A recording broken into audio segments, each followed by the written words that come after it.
अटल सेतूकडे वाहन चालकांची पाठ, दिवसाला 70,000 ऐवजी केवळ 25,000 वाहनांचा प्रवेश. अपेक्षित वाहन संख्या गाठण्यात एमएमआरडीएला अपयश.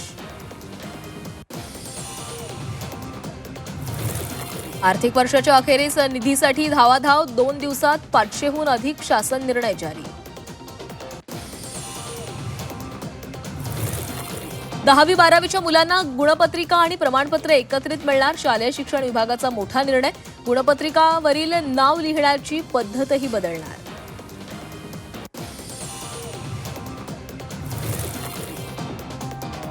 लाल दहशतीमुळे विकास खुंटला, आता शस्त्र उगारणाऱ्या प्रत्येकाचा हिशोब होणार.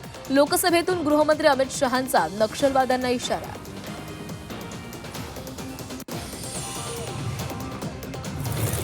राज्यात अन्नधान्याचा साठा भरपूर, लॉकडाऊन लागणार नाही. अन्न व नागरी पुरवठा मंत्री छगन भुजबळ यांचं स्पष्टीकरण.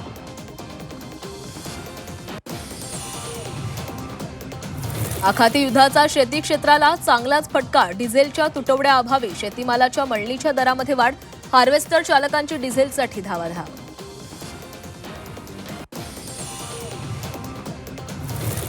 आखातातील युद्धाचा धाराशिवमधील व्यापाऱ्याला फटका. कच्चा माल महागल्यामुळे उत्पादन ठप्प होण्याच्या मार्गावर. सणांमध्ये फटाके महागण्याची शक्यता.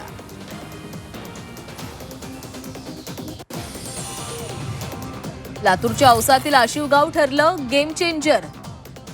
900 घरांना पाईपलाईनद्वारे 24 तास गॅस पुरवठा.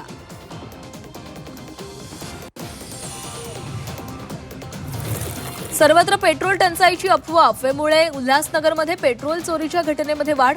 घटना सीसीटीव्हीमध्ये चित्रित.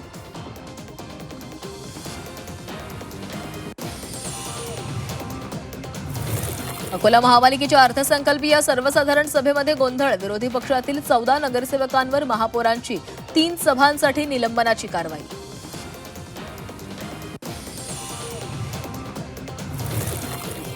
दिल्लीहून शिर्डीला येणारा विमान भरकटलं. खराब हवामानामुळे लँडिंग परवानगी नाकारल्यानं प्रवासी भयभीत. अखेर सुरतमध्ये विमानाचे इमर्जन्सी लँडिंग.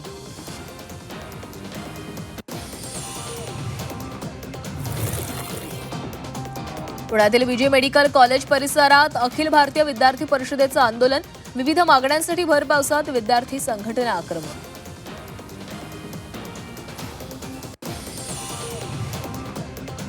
नाशिकच्या मालेगावात 9 लाखांचा बेकायदा कीटकनाशकांचा साठा जप्त. हिम्मतनगरमध्ये पोलिसांची मोठी कारवाई.